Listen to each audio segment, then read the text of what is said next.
महाभारतं महाभारतम्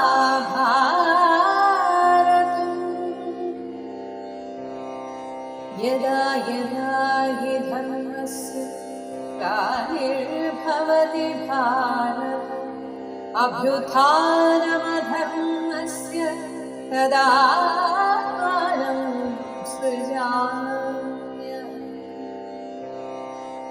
परित्राणाय साधूनां विनाशाय च दुष्कृतां धर्मसंस्थापनार्थाय സംഭവാമി യുഗേ യുഗേ. അങ്ങനെ പാണ്ഡവന്മാർ കുറച്ചു ദൂരം നടന്നപ്പോൾ പക്ഷേ വിഷമങ്ങൾ അനുഭവപ്പെട്ടു തുടങ്ങി. നടന്നു തളർന്നും കാറ്റും മഴയും ഏറ്റ് സങ്കടപ്പെട്ടും ആകെ അവശയായ ദ്രൗപദി കദളിവാഴത്തണ്ടുപോലെ നിലത്തേക്ക് വീഴാൻ പോയി എന്നാണ്. ഒടിഞ്ഞ ലത പോലെ വീഴുന്ന ആ സുന്ദരിയായ ദ്രൗപദിയെ നകുലൻ ഓടിച്ചെന്ന് താങ്ങിയെടുത്തു. അങ്ങനെ നകുലൻ പറഞ്ഞു, രാജാവേ, ഇതാ ദ്രൗപദി തളർന്നു വീണിരിക്കുന്നു. അവൾ ഇങ്ങനെ കഷ്ടപ്പെടേണ്ടവളല്ല. ഇതെന്തൊരു ദുഃഖമാണ് അവൾ അനുഭവിക്കുന്നത്. അപ്പോൾ ഇത് കേട്ടിട്ട്, നകുലന്റെ വാക്ക് കേട്ട് ദുഃഖിതനായ യുധിഷ്ഠിരൻ അവളുടെ അടുത്തേക്ക് ചെന്നു. ഭീമനും സഹദേവനും ചെന്നു. ഉടനെ തന്നെ തൻ്റെ മടിയിൽ അവളെ എടുത്തു വച്ചിട്ട് യുധിഷ്ഠിരൻ ഇങ്ങനെ വിലപിക്കുകയാണ്.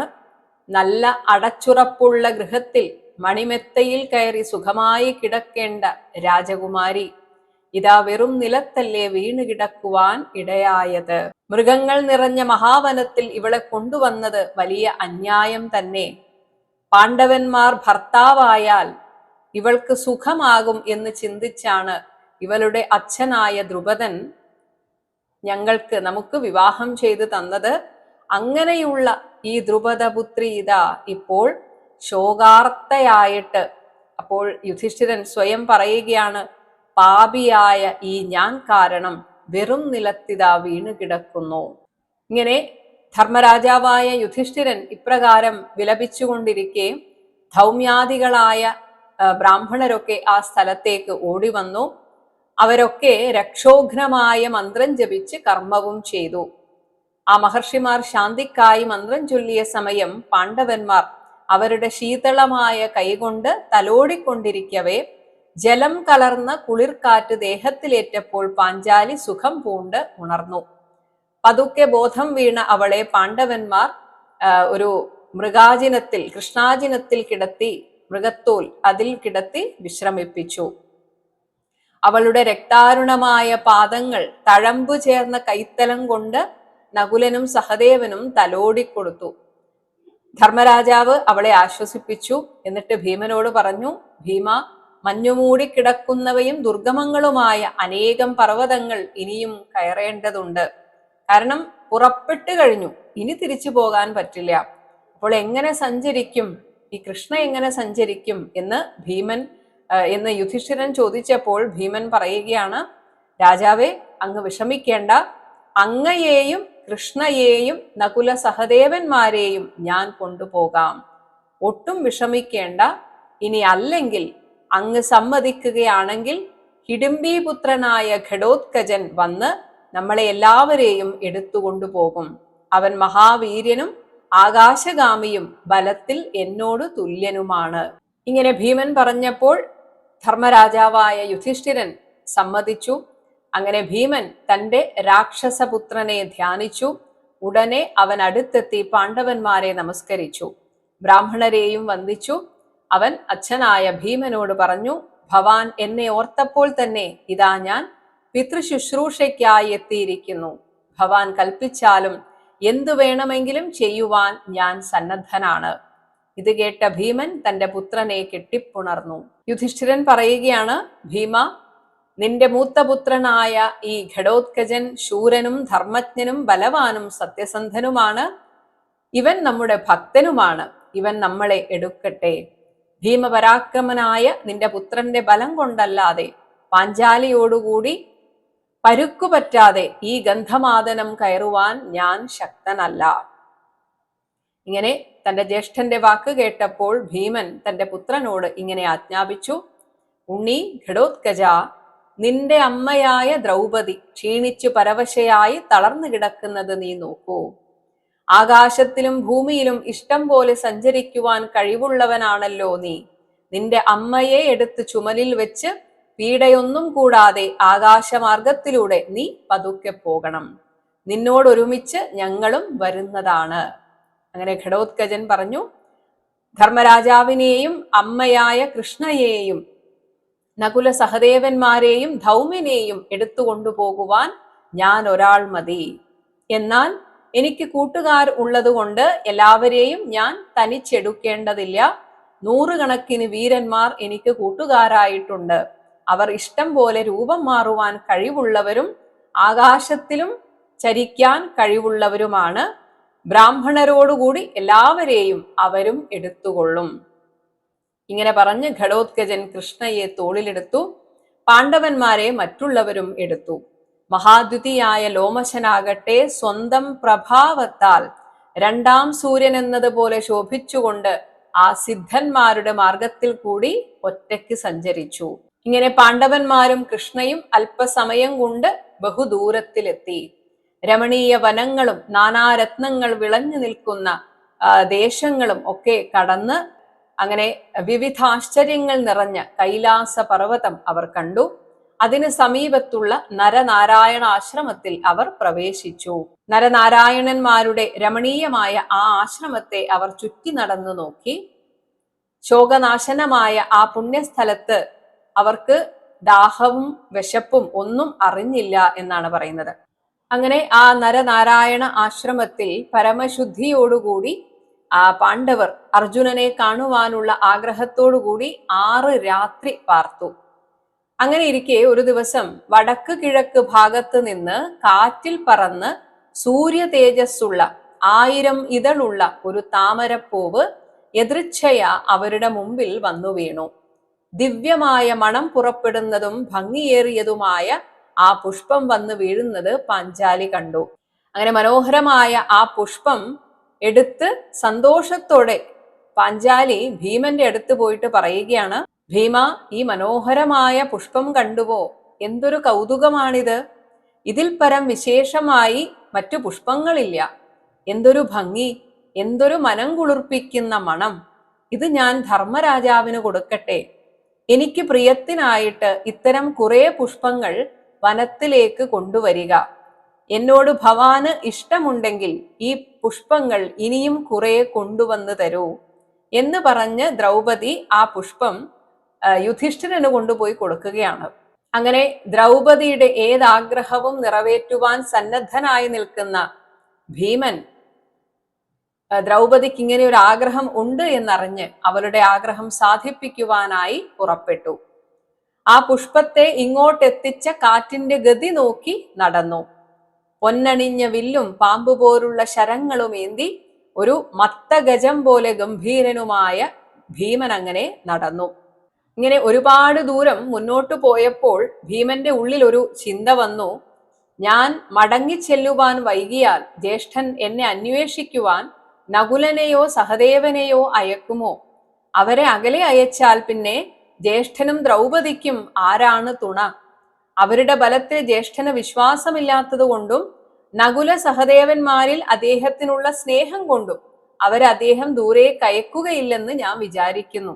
എന്തായാലും ഒട്ടും താമസിക്കാതെ ഈ പുഷ്പങ്ങൾ സമ്പാദിക്കണം. അതിനെന്താണൊരു മാർഗം? ഇങ്ങനെയൊക്കെ വിചാരിച്ച് ഗരുഡനെ പോലെ അതിവേഗത്തിൽ പാഞ്ഞുപോയി എന്നാണ് പറയുന്നത്. അതേസമയം ഇവിടെ പറയുകയാണ്, അവന്റെ കണ്ണും കരളും പുഷ്പസമൃദ്ധമായ താഴ്വരയിൽ ചുറ്റിക്കറങ്ങി അദ്ദേഹത്തിന് വിശക്കുമ്പോഴുള്ള വഴിച്ചോറ് ദ്രൗപദി വാക്യം മാത്രമാണ്. ദ്രൗപദിയോടുള്ള പ്രണയത്താൽ എന്തും ചെയ്യാൻ തയ്യാറായി നിൽക്കുന്ന ഭീമന് ആഹാരം ആയത് ദ്രൗപദിയുടെ ഈ വാക്കുകളാണ് എന്നാണ് പറയുന്നത്. പോകുന്ന വഴിക്ക് തന്റെ ബാഹുബലത്തിന്റെ ആ ഊക്ക് കാണിച്ചുകൊണ്ടാണ് ഭീമൻ നടന്നു പോകുന്നത്. ബാഹുബലത്താൽ വനാന്തരം കലക്കിമറിച്ച് ഗർജനത്താൽ ദിക്കൊക്കെ മുഴക്കി മഹാബലനായ ആ ഭീമൻ ഗന്ധമാദന പർവ്വതത്തിന്റെ സാനുവിൽ ബഹുയോജന വിസ്താരത്തിൽ ശോഭിക്കുന്ന ഒരു കദളീവനം കണ്ട് അതിന്റെ ഉള്ളിൽ പ്രവേശിച്ചു. അപ്പോൾ ഈ കദളീവനത്തിലാണ് ഹനുമാൻ സ്വാമി ആ സമയത്തുണ്ടായിരുന്നത്. ഹനുമാൻ ചിരഞ്ജീവിയാണ്. അതുകൊണ്ട് തന്നെ ത്രേതായുഗത്തിൽ ജീവിച്ചിരുന്ന ഹനുമാൻ ദ്വാപര യുഗത്തിലും ഉണ്ട്. അവിടെ കദളീവനത്തിലാണ് ഹനുമാൻ സ്വാമി ഇരിക്കുന്നത്. അപ്പോൾ ഈ ഭീമൻ അവിടെ എല്ലാം മാറ്റൊലി കൊള്ളിച്ചുകൊണ്ടാണ് നടന്നു പോകുന്നത്. ഈ ശബ്ദമെല്ലാം കേട്ടപ്പോൾ തൻ്റെ സഹോദരനായ ഭീമസേനൻ വരുന്ന ഘോഷമാണ് ഇതെന്ന് വാനരപ്രവരനായ ഹനുമാൻ അറിഞ്ഞു. കാരണം സഹോദരനാകുന്നത് രണ്ടുപേരും വായുവിന്റെ പുത്രന്മാരാണ്. അതുകൊണ്ട് ഉടനെ ഹനുമാൻ ഒരു കരുതൽ നടപടിക്കൊരുങ്ങി. ഭീമൻ ദേവമാർഗത്തിൽ കടന്ന് ശാപമോ അപമാനമോ ഏൽക്കാതെ മടങ്ങണമല്ലോ. കാരണം ഈ ദേവമാർഗത്തിൽ പോകുമ്പോൾ അത്രയും ശ്രദ്ധിക്കണം. ഭീമന് പക്ഷേ അത്രയൊന്നും ഒരു ഓർമ്മ, അതായത് ഒരു ബോധം ഉണ്ടാവണം എന്നില്ല. അപ്പോൾ അതിനു വേണ്ടി, അതായത് ഭീമൻ ഈ വഴിയിൽ കടന്ന് ഒരു അബദ്ധം പറ്റാതിരിക്കാൻ ഹനുമാൻ സ്വാമി ആ വഴി നിരോധിച്ചു. ചുറ്റും കദളികൾ തിങ്ങിയ വനത്തിന്റെ ഇടുങ്ങിയ മാർഗത്തിൽ ആ കപീന്ദ്രൻ ചെന്ന് കിടന്നു. മഴവില്ലുപോലെ തടിച്ചു നീണ്ട തന്റെ വാല് ഹനുമാൻ വീശിയടിച്ചപ്പോൾ ഇടിവെട്ടുന്ന വിധം ഭയങ്കരമായ ശബ്ദമുണ്ടായി. ഇങ്ങനെ ആ വാൽ നിലത്തടിക്കുന്ന ശബ്ദം കേട്ട് ഭയപ്പെട്ട് മനസ്സു കലങ്ങി പർവ്വതം ഛർദിക്കുന്ന ശബ്ദം പോലെ ഗുഹാമുഖത്ത് നിന്നൊരു മാറ്റൊലി ഉണ്ടായി എന്ന് പറയുന്നു. ഇങ്ങനെ ഒരു ശബ്ദം കേട്ടപ്പോൾ ഭീമന് രോമാഞ്ചമുണ്ടായി. ആ ശബ്ദം പുറപ്പെട്ട ദിക്ക് നോക്കി ഭീമൻ നടന്നു. അപ്പോൾ കദളീവനത്തിന്റെ മധ്യത്തിൽ പരന്ന പാറപ്പുറത്ത് മഹാബാഹുവായ വാനരാധിപൻ ഉറങ്ങും പോലെ കിടക്കുന്നത് കണ്ടു. ഇനി ഹനുമാൻ സ്വാമി ആരാണ് എന്ന് മനസ്സിലാകാതെ ഭീമൻ ഹനുമാൻ സ്വാമിയോട് ഇടയുന്നതാണ് ഇനി അങ്ങോട്ട് കുറച്ചു നേരം കാണുന്നത്. സ്വർഗമാർഗത്തെ പർവ്വതം വന്ന് തടഞ്ഞതുപോലെ കാണപ്പെടുന്ന ആ കുരങ്ങിനെ കണ്ട്, കാരണം ഭീമന്റെ കണ്ണിൽ ഒരു കുരങ്ങിനെ കണ്ട് ഭീമൻ ഇടിനാദം പോലെ ഉഗ്രമായി സിംഹനാദം മുഴക്കി.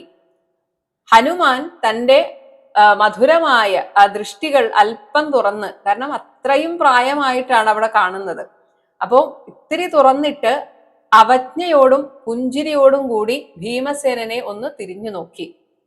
ഹനുമാൻ പറയുകയാണ്, വാർദ്ധക്യം മൂലം ക്ഷീണിച്ച് ഇവിടെ കിടന്നുറങ്ങുന്ന എന്നെ നീ എന്തിനാണ് ഉണർത്തിയത്? അറിവുള്ള ഭവാന് അല്പമെങ്കിലും ഭൂതദയ വേണ്ടേ? തിര്യക് ജാതിയിൽപ്പെട്ട ഞങ്ങൾ, അതായത് മൃഗജാതിയിൽപ്പെട്ട ഞങ്ങൾ ധർമ്മം എന്തെന്ന് അറിയാത്തവരാണ്.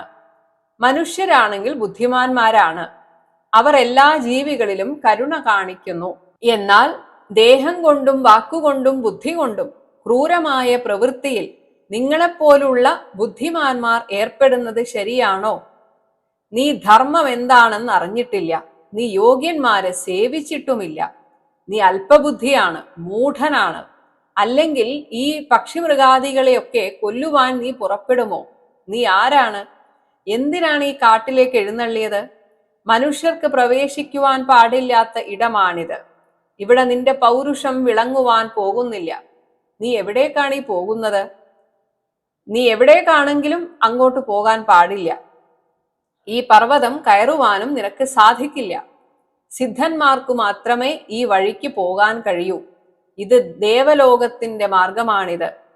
മർത്യർക്ക് ഏത് കാലത്തും പോകുവാൻ സാധിക്കാത്തതാണ് ഈ മാർഗം. ഞാൻ കരുണ കൊണ്ട് നിന്നെ തടുത്തതാണ്. ഇനി നീ പോകരുത്. എല്ലാം കൊണ്ടും ഞാൻ ഭവാനെ സ്വാഗതം ചെയ്യുന്നു. ഇവിടെ ഇരുന്ന് അമൃതതുല്യമായ ഫലമൂലങ്ങൾ ഭക്ഷിച്ച് നിനക്ക് തിരിച്ചു പോകാം. അല്ല, പറഞ്ഞത് കേൾക്കാതെ ഇനിയും മുന്നോട്ട് പോവുകയാണെങ്കിൽ വെറുതെ നീ ചാകാനിടയാകും. അതുകൊണ്ട് മടങ്ങിപ്പോവുക. എന്റെ വാക്ക് കേൾക്കുകയാണ് നിനക്ക് നല്ലത്. അപ്പോൾ ഭീമാനായിട്ടുള്ള ആ ഹനുമാന്റെ വാക്ക് കേട്ടപ്പോൾ വീരനായ ഭീമസേനൻ അങ്ങോട്ട് ചോദിക്കുകയാണ്, ഇതൊക്കെ പറയാൻ അങ്ങാരാണ്? ഭീമസേനന് ഒരു സംശയം ഇല്ലാതില്ല. ഏതോ ഒരു മഹാനാണോ അങ്ങനെ ഒരു സംശയം. അപ്പൊ അതുകൊണ്ട് ചോദിക്കുകയാണ്, ഭവാൻ ആരാണ്? എന്തിനാണ് ഭവാൻ ഈ വാനര രൂപം കൈക്കൊണ്ടിരിക്കുന്നത്? ഞാൻ ഭീമനാണ്, കൗരവനാണ്, ചന്ദ്രവംശത്തിൽപ്പെട്ടവനാണ്, ഇങ്ങനെയൊക്കെ തന്നെ പരിചയപ്പെടുത്തി. ഇങ്ങനെയൊക്കെ പറഞ്ഞപ്പോൾ ഹനുമാൻ മുഖത്ത് കളിയാടിയ ഒരു പുഞ്ചിരിയോടെ എല്ലാം കേട്ടിട്ട് വായുപുത്രനായിട്ടുള്ള ഭീമനോട് പറയുകയാണ്, ഞാൻ ഒരു കുരങ്ങാണ്, നിനക്കിഷ്ടം പോലെ പോകുവാൻ ഞാൻ മാർഗം തരാൻ വിചാരിക്കുന്നില്ല, നീ പിന്തിരിയുക, ഞാൻ പറഞ്ഞത് കേൾക്കാതെ ആപത്തിൽ പെട്ടു പോകരുത്. ഇങ്ങനെ ഞാനൊരു കുരങ്ങാണ് എന്ന് സ്വയം സമ്മതിച്ചതുകൊണ്ട് പിന്നെ വിളിക്കുന്നത് എടോ കുരങ്ങ, വിരോധമോ എന്തോ വന്നുകൊള്ളട്ടെ. ഭീമൻ പറയുകയാണ്, ഞാൻ അതിനെപ്പറ്റി ഒന്നും നിന്നോട് ചോദിച്ചില്ല, വഴിവിട്ട് നീ എഴുന്നേറ്റ് മാറി നിൽക്കുക, വെറുതെ നീ ദുഃഖത്തിൽ ചെന്ന് ചാടരുത്. അപ്പോൾ ഹനുമാൻ സ്വാമി പറഞ്ഞു, അയ്യോ എനിക്ക് എഴുന്നേൽക്കാൻ വയ്യ, ഞാൻ രോഗബാധിതനായി കിടക്കുകയാണ്. അല്ല നീ പോകണമെന്ന് തീർച്ചയാക്കിയോ? എന്നാൽ എന്നെ ചാടിക്കടന്ന് പോയിക്കൊള്ളുക. അപ്പൊ ഭീമൻ പറഞ്ഞു, നിർഗുണമായ പരമാത്മാവ് എല്ലാ ദേഹത്തിലും വ്യാപിച്ചു നിൽക്കുന്നു, അത് നിന്റെ ദേഹത്തിലും വ്യാപിച്ചു നിൽക്കുന്നു, അതുകൊണ്ട് ഒരാളെ ചാടിക്കടന്നു പോകരുത്. ഇത് നമ്മളെല്ലാവരും പറയുന്നതാണ്. ഉറങ്ങുന്ന ഒരാളെ ചാടിക്കടക്കരുത്, കിടക്കുന്ന ആളെ ചാടിക്കടക്കരുത്. അപ്പൊ ഇതുകൊണ്ടാണ് ഇവിടെ ഭീമസേനൻ അത് പറയുകയാണ്, ജ്ഞാനം കൊണ്ടു മാത്രം വിജ്ഞേയനായ അവനെ ചാടിക്കടക്കുന്നത് ശരിയല്ല. ഇവിടെ അവനെ എന്നതുകൊണ്ട് ഭഗവാനെ, അത് ആത്മനിന്ദയാണ്. അപ്പോൾ ഇവിടെ എല്ലാവരിലും ഈശ്വര ചൈതന്യം ഉണ്ട് എന്ന ഭാവത്തിലാണ് ഭീമൻ സംസാരിക്കുന്നത്. ഇവിടെ രാമായണത്തിലെ ഒരു സന്ദർഭം ഭീമൻ പോലും അറിയാതെ ഭീമൻ പറയുകയാണ്, ആ സർവഭൂതകർത്താവായ പരമാത്മാവിനെ വേദങ്ങളാൽ ഞാൻ അറിയാതിരിക്കുകയായിരുന്നെങ്കിൽ ഹനുമാൻ സമുദ്രത്തെ എന്ന പോലെ ഈ പർവ്വതത്തെ തന്നെ ചാടിക്കടക്കുവാൻ കഴിവുള്ള എനിക്ക് നീ ഒരു തടസ്സമാകുമോ? അപ്പോൾ ഇവിടെ ഹനുമാനെ കുറിച്ച് ഭീമൻ സംസാരിച്ചപ്പോൾ ഹനുമാൻ സ്വാമി തന്നെ ചോദിക്കുകയാണ്, നീ എന്തോ ഹനുമാൻ എന്നോ മറ്റോ പറഞ്ഞല്ലോ, അതാരാണ്? ആരാണ് ഈ കടൽ ചാടിക്കടന്ന ആ മഹാപുരുഷൻ? എടോ നരശ്രേഷ്ഠ, ഞാൻ ചോദിക്കുന്നു, പറയുവാൻ വിരോധമില്ലെങ്കിൽ നീ പറയൂ, ആരാണ് ഈ ഹനുമാൻ? അപ്പോൾ ഭീമസേനൻ പറയുകയാണ്, എന്റെ ജ്യേഷ്ഠനാണ്, സദ്ഗുണങ്ങളാൽ ശ്ലാഘ്യനും ബുദ്ധി വീര്യം ബലം എന്നിവയാൽ സമ്പൂർണനും രാമായണത്തിൽ അതിവിഖ്യാതനുമായ വാനരശ്രേഷ്ഠനുമാണ്. രാമപത്നിക്കു വേണ്ടി 100 യോജന വിസ്തൃതമായ സമുദ്രം ആ വാനരശ്രേഷ്ഠൻ ഒറ്റയ്ക്ക് ചാടിക്കടന്നു. എന്റെ ജ്യേഷ്ഠനായ ആ മഹാവീര്യവാനോട് ഞാൻ തേജസ്സുകൊണ്ട് തുല്യനാണ്. അപ്പോൾ അത്രയും പരാക്രമശാലിയായ ഹനുമാന്റെ സഹോദരനാണ് ഞാൻ. അങ്ങനെയുള്ള എന്നോട് നീ എതിർക്കരുത് എന്നാണ് ഹനുമാൻ സ്വാമിയോട് തന്നെ ഭീമൻ പറയുന്നത്. അതുകൊണ്ട് പറയുന്നു, അങ്ങനെയുള്ള ഞാൻ നിന്നെ കൊല്ലുവാൻ ശക്തിയുള്ളവനാണ്, നീ എഴുന്നേറ്റു വഴിതരിക. അതിന് നീ തയ്യാറല്ലെങ്കിൽ എന്റെ പൗരുഷം ഞാൻ നിനക്ക് കാട്ടിത്തരും. എന്റെ കൽപ്പന നീ അനുസരിക്കുന്നില്ലെങ്കിൽ ഞാൻ നിന്നെ കൊന്നുകളയും. ഭീമസേനന്റെ ഈ അഹങ്കാരം മുറ്റി നിൽക്കുന്ന വാക്കുകൾ കേട്ട് പക്ഷേ ഹനുമാൻ സ്വാമി ഉള്ളിൽ ചിരിച്ചു. എന്നിട്ട് ഹനുമാൻ സ്വാമി പറയുകയാണ്, അയ്യോ ഭവാൻ, എന്നിൽ പ്രസാദിക്കണേ, എനിക്ക് തന്നെത്താൻ എഴുന്നേൽക്കുവാൻ ശക്തിയില്ല, ഞാൻ അത്രയും ജരബാധിച്ചവനാണ്, എന്നോട് ദയയുണ്ടെങ്കിൽ ഈ വാലൊന്ന് മാറ്റിവെച്ചിട്ട് അങ്ങ് പോയിക്കൊള്ളൂ. ഇത് കേട്ടപ്പോൾ പാവം എന്ന് ഭീമനും തോന്നുകയാണ്. വീര്യമോ പരാക്രമമോ ഇല്ലാത്ത ഒരു പാവമാണ് ഈ മുതുക്കുരങ്ങെന്നും ഇവനെ വാലിൽ പിടിച്ചടിച്ചു കൊല്ലണമെന്നും ഒക്കെ ഭീമൻ വിചാരിച്ചു. അതുകൊണ്ട് തന്നെ എന്നാൽ അവജ്ഞയോടെ ചിരിച്ചിട്ട് ഭീമൻ ഇടത് കൈകൊണ്ട് ആ കുരങ്ങിന്റെ വാലിൽ പിടിച്ചൊന്ന് പൊക്കി നോക്കി. അത് അല്പമൊന്ന് നീക്കുവാൻ പോലും ഭീമന് കഴിഞ്ഞില്ല. അപ്പോൾ വജ്രതുല്യം ശക്തിയേറിയ കൈകൾ കൊണ്ട് ഭീമൻ വാൽ പിടിച്ചുയർത്തുവാൻ ശ്രമിച്ചു. എന്നാൽ ഒരു ചലനവും ഉണ്ടാക്കാൻ ഭീമന് സാധിച്ചില്ല. അവസാനം ദേഹം വിയർത്തു. എന്നിട്ടും അല്പം പോലും ആ വാലൊന്നു പൊക്കുവാൻ ഭീമന് കഴിഞ്ഞില്ല. അപ്പോൾ ഭീമൻ ആ വാനരന്റെ അടുത്ത് ചെന്ന് തല താഴ്ത്തി നിന്ന് കുമ്പിട്ട് തൊഴുതുകൊണ്ട് ഇങ്ങനെ ചോദിച്ചു, അങ്ങാരാണ്? ഭവാൻ സിദ്ധനാണോ? ഗന്ധർവനാണോ? പറയൂ. ഞാനിതാ തോൽവി സമ്മതിച്ചിരിക്കുന്നു.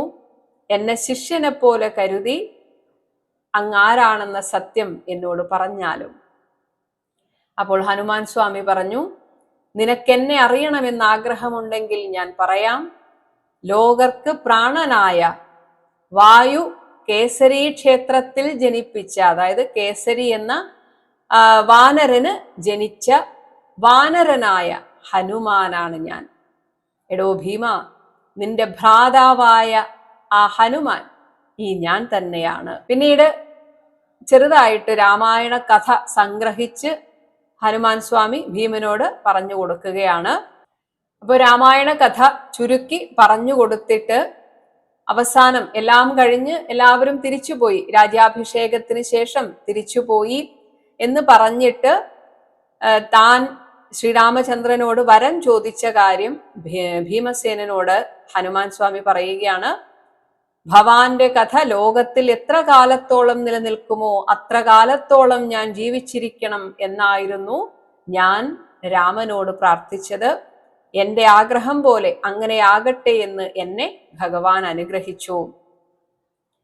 സീതാപ്രസാദം കൊണ്ട് എന്നും എനിക്ക് ദിവ്യഭോഗങ്ങൾ യഥേഷ്ടം ലഭിക്കുന്നു. രാജ്യാഭിഷേകത്തിന് ശേഷം 10,000 വർഷത്തോളം ശ്രീരാമചന്ദ്രൻ രാജ്യം ഭരിച്ചു എന്ന് പറയുന്നു. അതിനുശേഷം ശ്രീരാമൻ സ്വധാമത്തിലേക്ക് തിരിച്ചുപോയി.